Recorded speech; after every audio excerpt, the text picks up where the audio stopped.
prece, vira o espírito, você doutrinar é uma coisa.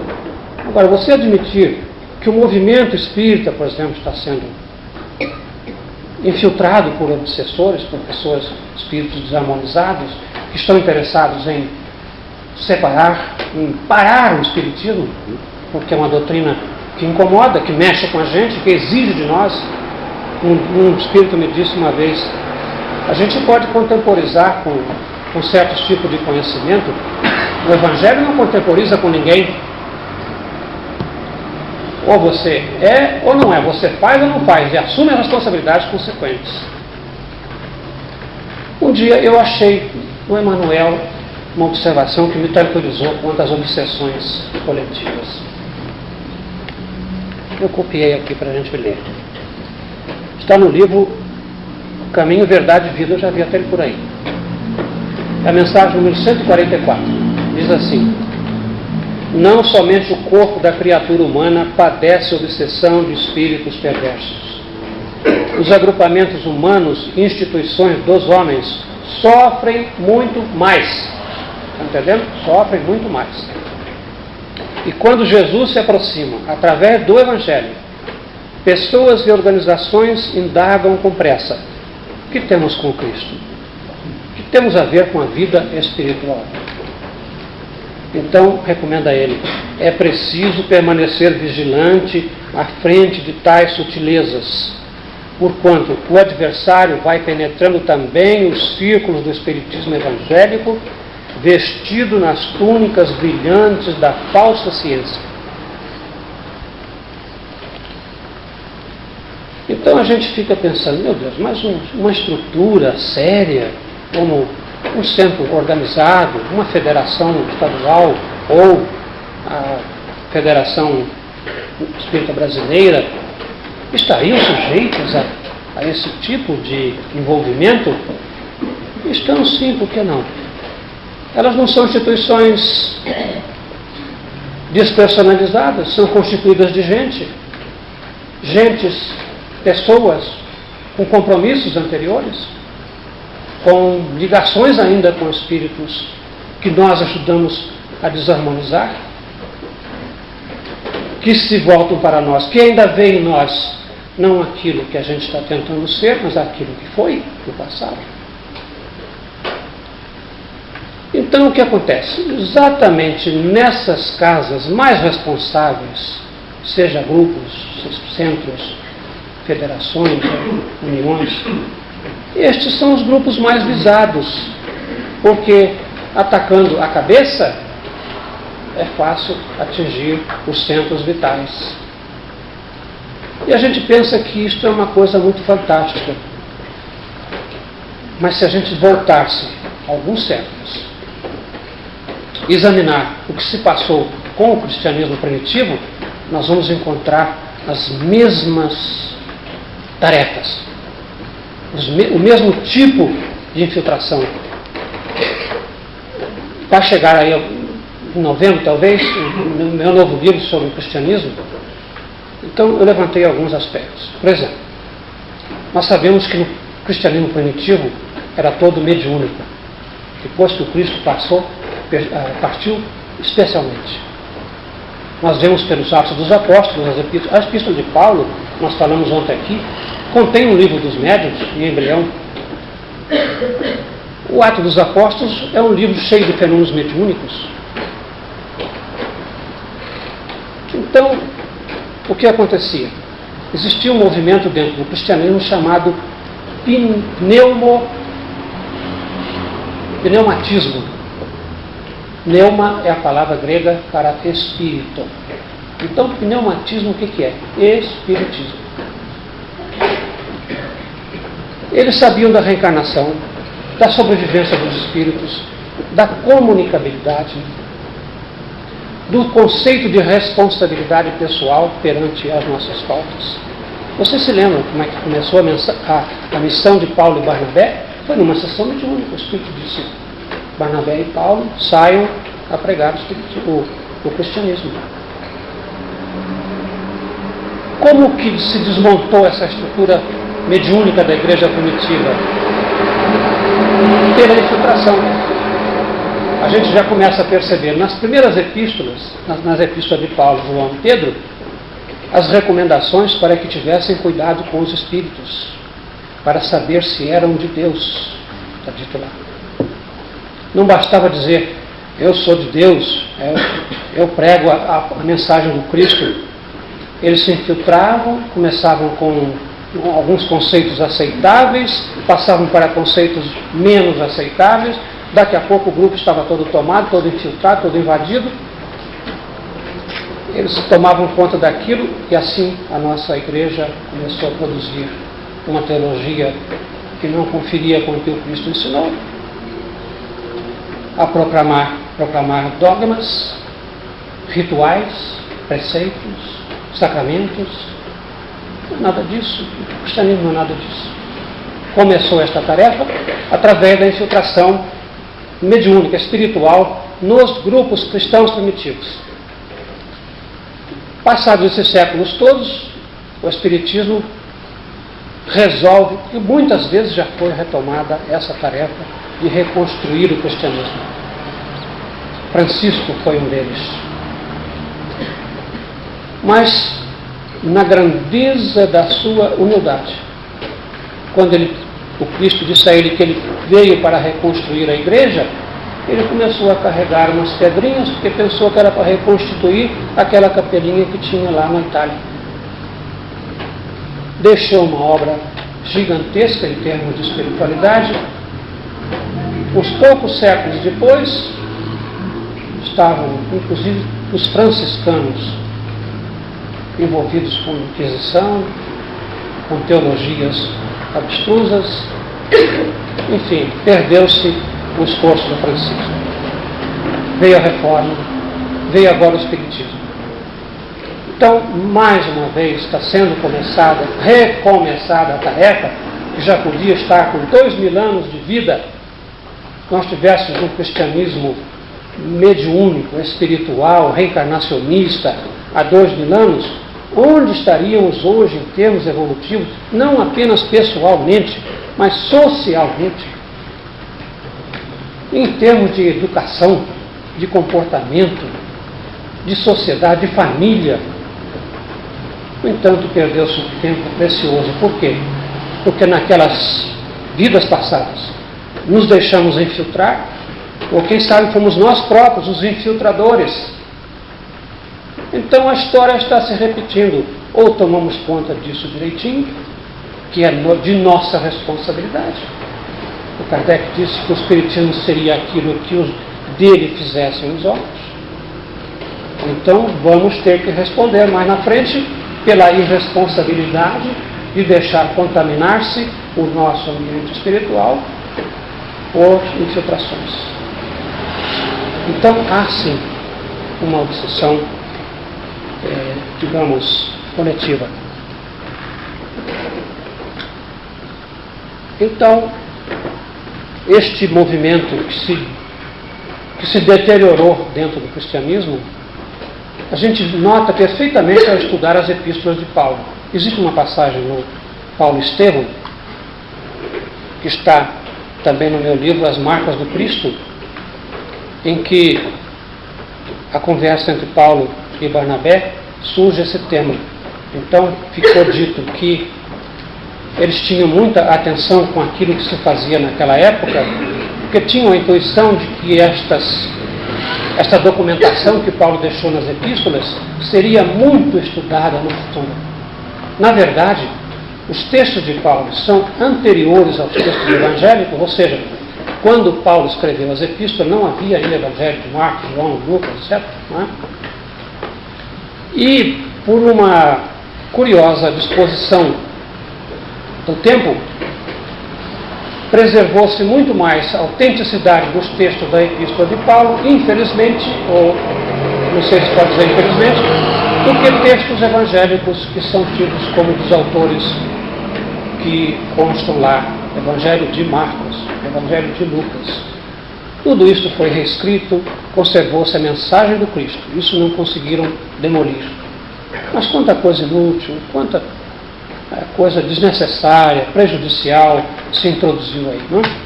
Então, realmente,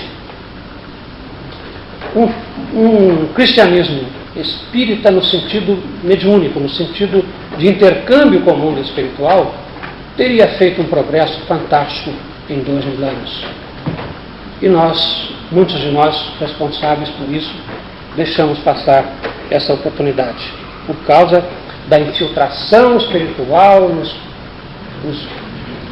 no movimento cristão primitivo. E hoje nós vemos que esta tentativa de infiltração está acontecendo também com o espiritismo. A gente às vezes nem percebe. O espírito chega, dá uma comunicaçãozinha muito aceitável, você até concorda com ele, daqui a pouco ele vem e diz uma outra coisinha, aí diz uma coisa que você não está muito bem, mas você, bom, ele está dizendo, é porque ele deve saber. Daqui a pouco ele é o dono do grupo, é o mentor, é o guru. Eu estou escrevendo, está saindo agora um trabalho sobre o guruísmo no mundo e no Brasil. Vai sair na revista internacional, são uma sequência de 2 artigos. Nós estamos vendo um movimento articulado mundial de guruísmo no mundo inteiro. Gurus para todo lado. Nos Estados Unidos, então, que é um país rico, potencial muito grande, geralmente vem através da mediunidade, mas não necessariamente. Vem gurus lá da Índia, não sei de onde, do Oriente. Este reverendo Moon, com todo o respeito que merecem as pessoas que o seguem, está espalhando uma doutrina que, articulada por ele, naturalmente com os companheiros espirituais, mas com um conteúdo material muito bem estruturado. São verdadeiras empresas multinacionais, tem um apoio financeiro imenso. Ele começou não estou falando por falar, está no jornal, está nos livros. O Jornal do Brasil publicou há pouco tempo como que ele começou a juntar dinheiro para financiar esta tremenda organização mundial, vendendo armas na Guerra da Coreia, instrumentos para matar. Assim começou a instituição. Então, como poderemos aceitar a autoridade desses companheiros desavisados para falarem sobre espiritualidade, sobre Deus, sobre os nossos compromissos perante as leis de Deus? Uma vez que entrou o interesse material, que se criou em torno daquele guru, daquela instituição, daquela organização, uma máquina de produzir dinheiro, publicidade, e nesse barco, infelizmente, estão entrando, inclusive, instituições protestantes nos Estados Unidos, os chamados pastores eletrônicos, que vão para a televisão, com grande poder verbal, usando a palavra para produzir dinheiro, para produzir poder, recursos materiais, apoiados teoricamente na mensagem do Cristo. Quer dizer, estamos tendo vendilhões do templo eletrônicos, através da televisão, estão vendendo o Cristo outra vez, e por muito preço, muito pequeno. Pelo menos o Judas vendeu por 30, né? Então, estas ideias vão se infiltrando às vezes no nosso meio. Eu não sei se vocês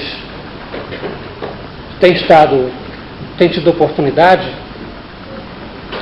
de ouvir falar na nova técnica de doutrinação, que eles estão chamando de doutrinação mental. Então, o negócio é um tanto, deixa eu usar uma palavra, diabólico. O Espírito diz assim: olha, vocês não precisam mais, isso aí é um processo arcaico, deixar o médium incorporar, isso não usa mais. Me disseram uma vez para mim, mais de uma vez, você está usando carro de boi enquanto está todo mundo andando aí de avião a jato. Não é necessário incorporação. Para quê? Pois a linguagem do Espírito não é o pensamento?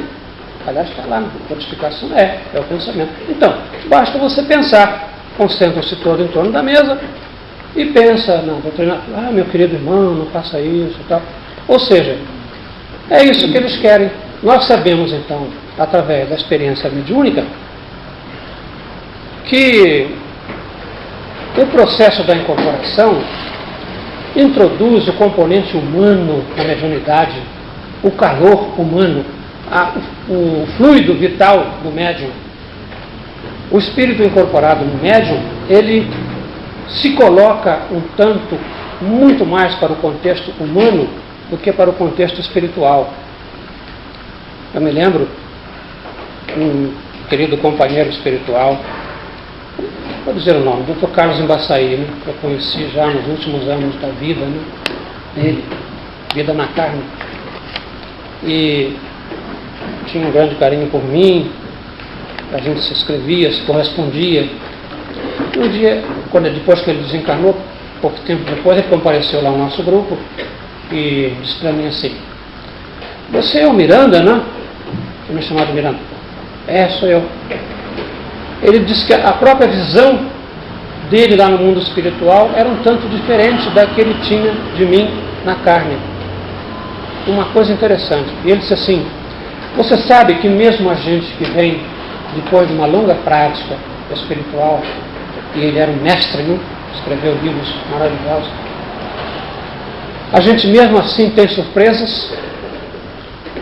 Ele diz assim: "Eu não sei como te explicar, vou dizer uma coisa. Você chega numa sala, abre uma porta e pensa que é um quarto, não é, é uma cozinha." Foi a imagem que ele usou. Ou seja, por mais que a gente saiba, o mundo espiritual nos reserva surpresas. Nos reserva uma visão diferente daquela que nós temos aqui. Como também o reverso é verdadeiro. Nós reencarnamos e conservamos a condição de espíritos por algum tempo, depois vamos nos integrando cada vez mais no corpo e a gente esquece que é espírito. Então, a doutrinação mental é uma tolice muito grande. Os espíritos ficam se divertindo até com a ingenuidade daqueles grupos que aceitaram essa técnica que está sendo sugerida por eles, para exatamente neutralizar os efeitos salutares da mediunidade, que nós chamamos de incorporação, ou seja, o acoplamento do espírito desencarnado com o espírito do médium. Isto é muito compreensível, está documentado na literatura espírita. Eu não sei se vocês estão lembrados da Memórias de um Suicida, da Ivone Pereira, nossa querida Ivone, espírita, consciente, corajosa, grande mulher, grande médium, exatamente porque não quis ser grande. O grande não precisa dizer que é grande. Ela conta, o espírito conta, né? Camilo Castelo Branco, que havia tantos suicidas no mundo da espiritualidade, mortos em situação tão dramática, tão trágica, com os corpos despedaçados, com alucinações terríveis, com descontrole mental total, que era preciso, não tinha como tratar deles no mundo espiritual, pelos maiores que sejam os recursos que existam lá. Então era preciso trazê-los para o contato mediúnico. Ainda não descobriram, e eu acho que não vão descobrir nunca, uma substituição para o médium humano. Mesmo esses aparelhos eletrônicos que estão sendo criados, o Spiricom, esses aparelhos da chamada psicotrônica, ainda não dispensaram o componente mediúnico. E eu acho que não vão dispensar nunca. Mas isso é opinião minha. O que aconteceu? Para tratar dessas criaturas totalmente alienadas, foi preciso trazê-los para a incorporação mediúnica. Então, os espíritos que dirigiam aquelas instituições, aquelas organizações socorristas no mundo espiritual, começaram a procurar médiuns que se prestassem àquela tarefa, que é uma tarefa difícil, uma tarefa que sacrifica emocionalmente, espiritualmente e fisicamente o médium, porque você receber junto do seu espírito é como se ligar uma tomada numa corrente superior à voltagem que você pode suportar. Foram poucos os médios que se prestaram à tarefa, porque era uma tarefa muito difícil. Mas por que então que se tornou absolutamente indispensável trazer esses espíritos para a incorporação mediúnica. Razões existem. Então, o negócio de doutrinação mental não funciona mesmo. Não adianta tentar. Mediunidade é um processo natural que se desenvolve graças aos apoios espirituais que nós temos e ao componente humano, orgânico, biológico que nós damos aos espíritos. Eu não sou médium de incorporação, mas é o que eu tenho aprendido. Então, nós vemos que existe uma tarefa no mundo espiritual que tenta desarmonizar, desarticular ou parar o espiritismo como movimento, como doutrina, introduzindo determinadas novidades que dirigentes menos avisados começam a aceitar. Olha, meu Deus, o Kardec foi muito específico, muito claro. Vamos botar tudo na razão. A coisa é racional? Muito bem, vamos ver. Não é racional? Fora. Sem nenhuma hesitação, sem nenhum remorso. Ou então nós comprometemos tudo isso que é uma herança que não pertence a nós. Nós estamos segurando uma tocha que vai ser passada a alguém. Depois que esse alguém também segurar essa tocha por algum tempo, a próxima geração ou outra, nós estaremos de volta no fila a fila para voltar para cá. E o que nós vamos encontrar aqui? Um espiritismo totalmente desarticulado, desarmonizado? Acho que eles estão protestando aí. Bem, então, trabalho mediúnico, chamado de desobsessão, é trabalho em regime de tempo integral. Você tem que se dedicar àquilo com todas as forças da sua alma. Você precisa entregar-se à tarefa com muito amor. Precisa ouvir. Nós não temos o hábito de ouvir as pessoas encarnadas, quanto mais os espíritos. A gente pensa que sabe tudo, pensa que é só dar um passo, mandar a criatura embora. Não é, não. Você, num trabalho mediúnico de 5, 10 minutos, 15 minutos, você pode ajudar o espírito. É claro, existe também esse tipo de trabalho. Na medicina existe o pronto-socorro, você faz um curativo e vai para casa, porque a situação não é grave. Mas quando você precisa descer na intimidade do problema, penetrar as motivações, os núcleos das angústias, não é numa conversa de 10, 15 minutos que nós vamos descobrir esses caminhos. Preciso muita paciência, ouvir desaforos. A criatura que está ali está doente, está nervosa, se sente coberta de razões. Você tem que ouvir, pelo menos, que razões são essas. Por que ele está tentando passar para você? Porque você está perturbando você. A pessoa que está com sono, que você chega lá e acorda sem motivação nenhuma, fica irritada. Por que você me acordou? Eu podia continuar dormindo? E muitos desses companheiros, se não todos, estão dormindo, estão anestesiados, estão com a mente bloqueada com relação ao passado para poderem se suportar. Porque às vezes as angústias, as aflições, a sensação de culpa, de remorso é tão dolorosa, tão aflitiva, que só esquecendo. Mas se esquecermos, não vamos curar aquelas dores. Se abandonarmos as nossas responsabilidades, não vamos caminhar. Então, ao mesmo tempo em que você respeita aquela dor, você vai com muito tato procurando chegar ao coração daquelas criaturas. Por outro lado, você também tem que, não digo forçar, mas insistir, pedir, rogar, levar um apelo. Porque eu faço uma distinção entre arrependimento e remorso. Eu costumo dizer que o arrependimento é construtivo. Você reconhece que errou, começa a trabalhar para se repor. E o remorso é muito paralisante. Você para. você acha que não tem mais por onde voltar. E os casos mais dramáticos de resistência à doutrinação, ao diálogo, são aqueles que mais se envolveram com a lei de Deus. Então a gente vê histórias como essa do exilado. Apresenta-se um espírito absolutamente seguro de si. Ele é dono da reunião. Incorpora-se, me trata como se eu fosse um ser ínfimo, que na realidade sou sem falsa modéstia. Eu não quero dizer a ele que eu sou melhor do que ele, nem superior, nem mais inteligente, nem mais culto. A única diferença é que eu estou botando todo o meu amor em ouvi-lo. Então ele me diz o que quer, com educação, até com respeito, mas com aquela ironia demolidora. Se você não tiver um pouco de estrutura, de paciência, de amor, você acaba respondendo. Você acaba se irritando, entrando numa faixa em que você não pode ajudá-lo mais.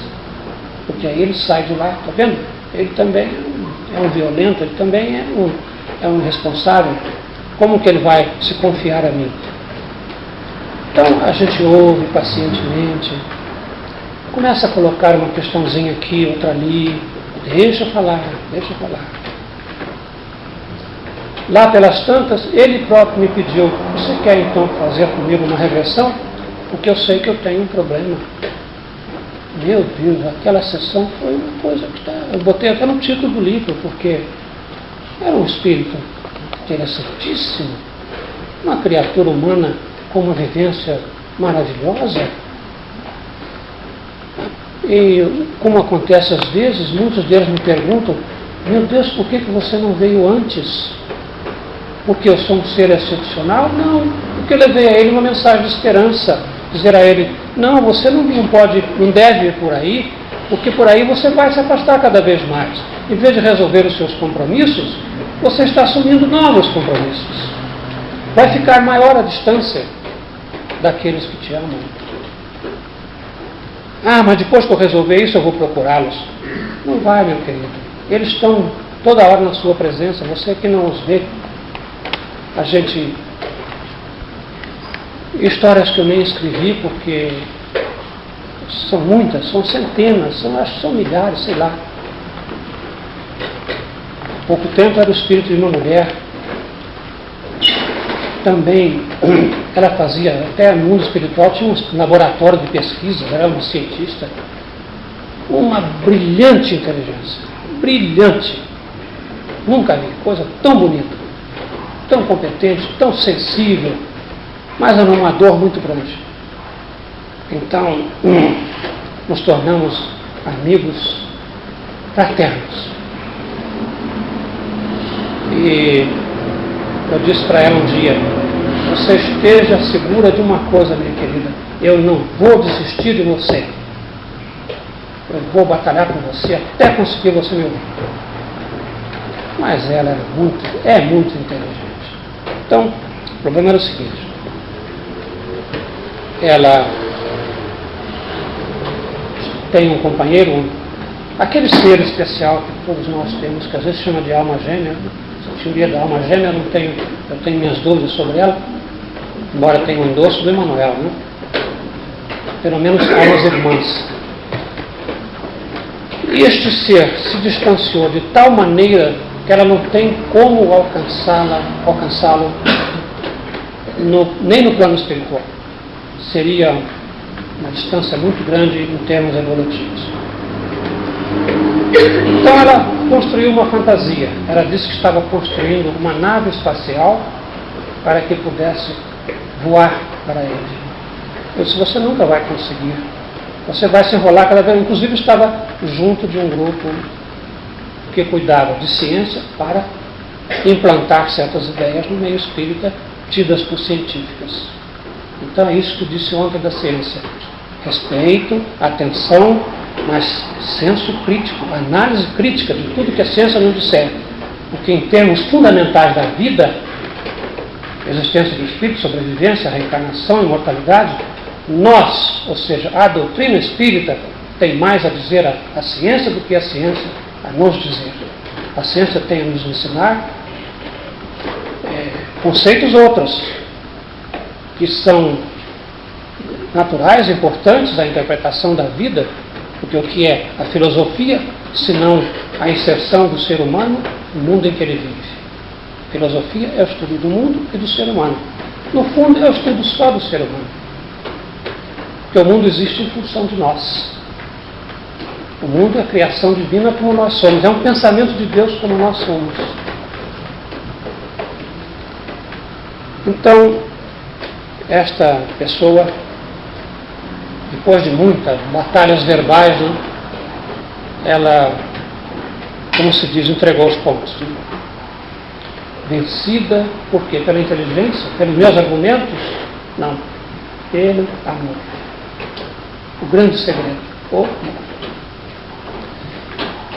Mas depois, passado alguns tempos, ela me mandou 2 ou 3 mensagens psicografadas, manifestou-se no grupo, de uma forma tão carinhosa, tão bonita, tão pura naquela afetividade. Disse que já me conhecera de outras do passado e que tinha receio de se aproximar do nosso grupo, porque sabia que eu era muito teimoso.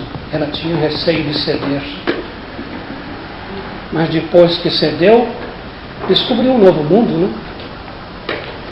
Então vem a consequência natural disso tudo. No fim do ano passado, final do ano passado, aí por outubro, tem um ano isso. Ela se manifestou pela última vez, veio despedir-se.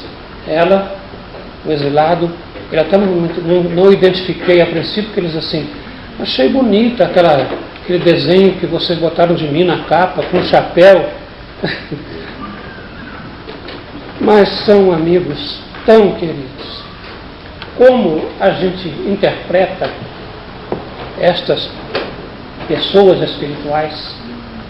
Eu digo assim, vem tão violentos, é aquele adversário que parece inabordável. Ele só quer te destruir. Mas no fundo é o amigo que você ainda não conseguiu fazer. E depois que eles se tornam amigos, é como este da perplexidade. Eles se tornam verdadeiros irmãos. Se eu pudesse, eu te fazia alguma coisa. O que você quer que eu faça? Onde você estiver, eu estarei pensando, reza por mim, não se esqueça de mim. Então são coisas que nos deixam uma marca, como deixou em nós o Cristo as suas marcas. Porque a emoção se registra no nosso espírito. O que aconteceu conosco fica lá. E eu me lembro, eu penso então, como eu costumo dizer, às vezes eu tenho saudade do futuro, daquele tempo em que todos nós nos encontrarmos num contexto de paz, de felicidade, que está programado para nós, já existe. Deus, quando nos criou para a perfeição. Então essas desarmonias, eu não quero ir sozinho para lá, eu acho que tem que levar todo mundo. E é uma pena que muita gente relute, que nós tenhamos relutado tanto tempo. Como que a gente pode resistir, rejeitar uma situação de paz, de convivência harmoniosa, de convivência com seres superiores que vão nos ensinar aquilo que ainda não sabemos, que vão trocar conosco impressões e alegrias, que vão se recordar conosco de um passado remotíssimo. Às vezes encontro espíritos que me conheceram lá pelo Egito, lá pela Atlântida, milhares de anos atrás. Então aquilo nos dá não só uma segurança de que nós somos seres indestrutíveis, mas também perfectíveis. Nós caminhamos inexoravelmente para a perfeição, queira ou não queira. Você pode escolher, como eu digo, passar pelos espinheiros, passar pelos pantanais. Tem caminhos melhores. Tem muitos caminhos melhores. Mas todos os caminhos vão para Deus. O que a gente deve fazer no trabalho da mediunidade, da doutrinação, é usar aquela experiência dos nossos próprios sofrimentos, das nossas próprias angústias, dos desvios que tomamos para ajudar aquele. Vem por aqui, vamos experimentar por aqui, quem sabe por aqui é melhor. Então, estas experiências me enriqueceram de tal maneira a vida que eu fico às vezes admirado, eu fico perplexo. Meu Deus, por que eu fui colocado nesse contexto? Como que eu fui descobrir tantos amigos? Para onde estamos indo todos nós? Então, por onde passei eu? Houve um tempo, eu acho que está na Dama da Noite isso, em que nós lidávamos com espíritos que viveram na Grécia Antiga. Esta organização era curiosíssima. O tempo, como é que está, Irani? Até as 4, quem sabe? Daí tem meia hora. Então começaram a aparecer espíritos ligados à Grécia Antiga.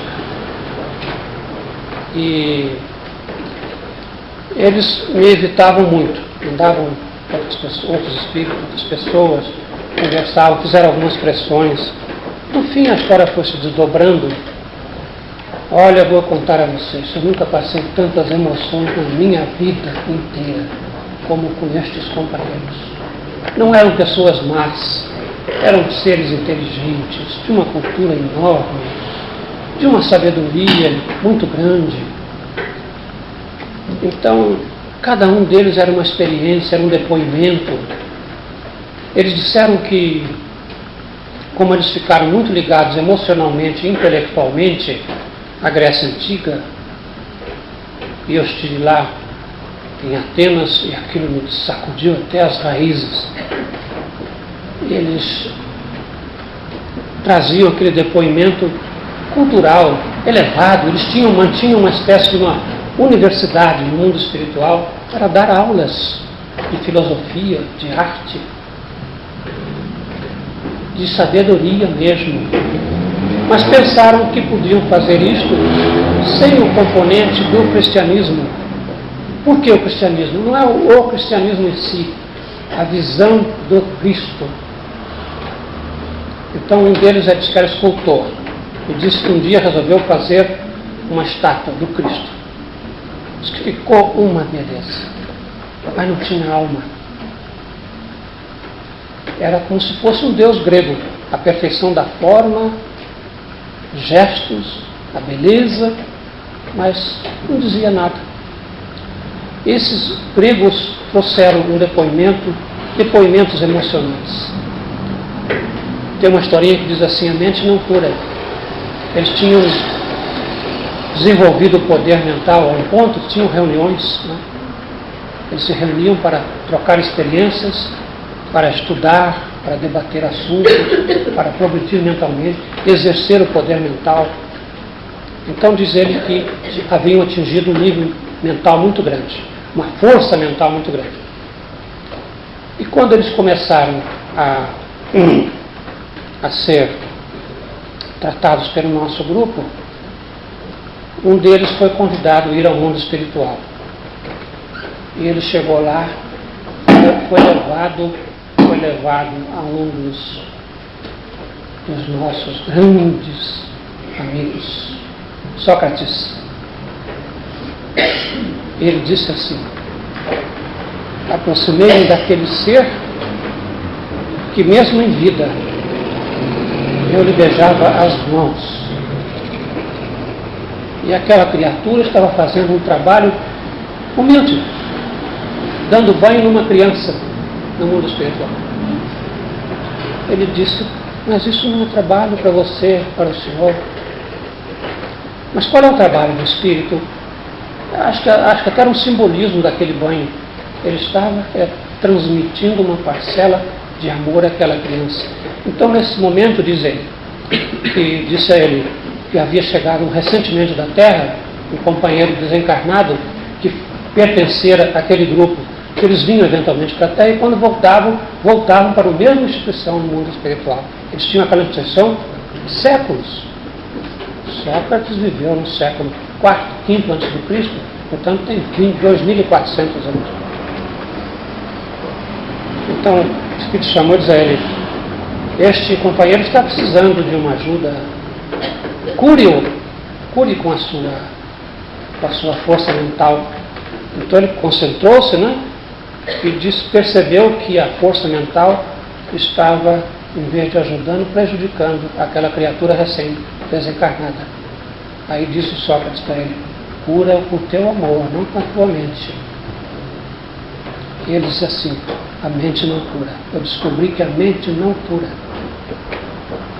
Então, lições que nos ficaram destas criaturas, emocionantes, dramáticas. Eu disse: mas afinal de contas, por que vocês estão nisso tanto tempo? Porque eles se estimavam. Então havia um depoimento de um deles, voltamos ao nosso tema, que ele disse que ia muito bem pelo processo evolutivo dele. Aí renasceu na Grécia, numa cidadezinha do interior, longe daqueles centros culturais gregos, e achou que não era ali o lugar dele. Veio para Atenas, o centro da cultura mundial naquela época, né? Atenas foi o local onde se pensaram todas as grandes ideias, onde se especularam todos os grandes problemas, onde se criou toda a estrutura do pensamento medieval, que de certa forma sobreviveu até hoje nas suas principais assertivas, ainda que a filosofia de Aristóteles esteja hoje, em grande parte, superada. Então ele veio para Atenas e se perdeu na intelectualidade pura. Se dedicou só à cultura da mente. Deixou a parte emocional, o coração para trás. Passados todos esses séculos, depois que ele retomou a sua jornada através do nosso trabalho modesto, ele disse assim: agora eu vinha por um caminho, desviei-me, entrei por outro. Agora eu tenho que voltar naquele ponto, porque naquele caminho que eu me desviei para pegar o caminho segundo, muita coisa eu fiz errada. Então eu não apenas tenho que voltar lá onde eu deixei, como as condições são outras.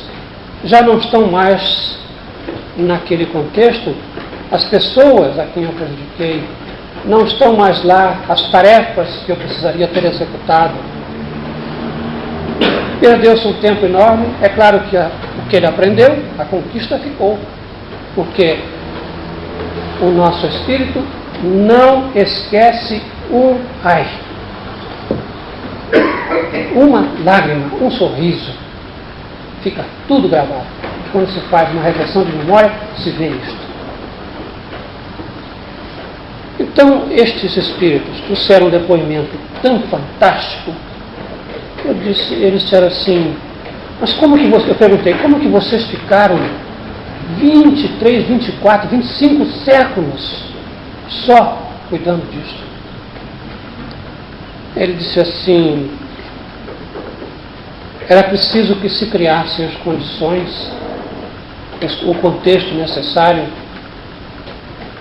E aí ele me disse uma coisa, meus amigos, ele disse: era preciso que você voltasse, porque você faz parte da nossa turma. O que eu ia dizer? Então, amigos, irmãos, companheiros, a gente tem por toda parte.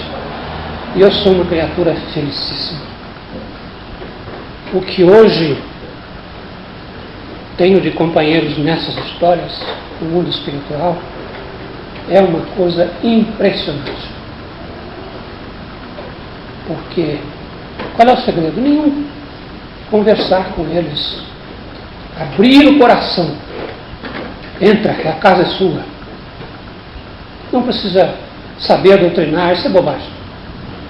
É claro que você está armado nas estruturas doutrinárias do Espiritismo para saber como contestar certas ideias distorcidas, como levar docemente a pessoa a afastar-se de certos equívocos. Mas o que mais se busca, o que mais eles buscam é um momento de compreensão, de afeto, de alguém que ouça, de alguém que dê um pequeno abrigo, uma pequena pausa naquela vida de sofrimento. Esta moça de quem eu falava, cujo companheiro foi muito à frente, eu a vi recentemente reencarnada. Uma menina paupérrima, nascida numa favela no Rio de Janeiro, de mãe solteira, desarvorada.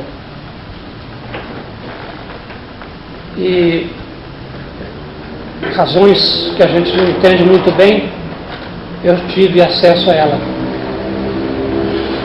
Então você sente a presença de um espírito naquele corpinho. Você sabe que ela está te entendendo. Você sabe que ela te ama. Você sabe que ela tem uma tarefa dificílima a cumprir. Mas você não tira daquele contexto.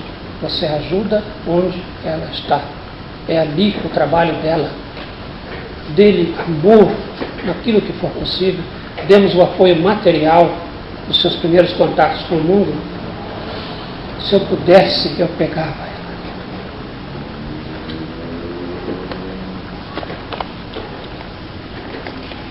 Pois é, são 4 horas. Vamos parar para descansar um pouquinho. Muito obrigado.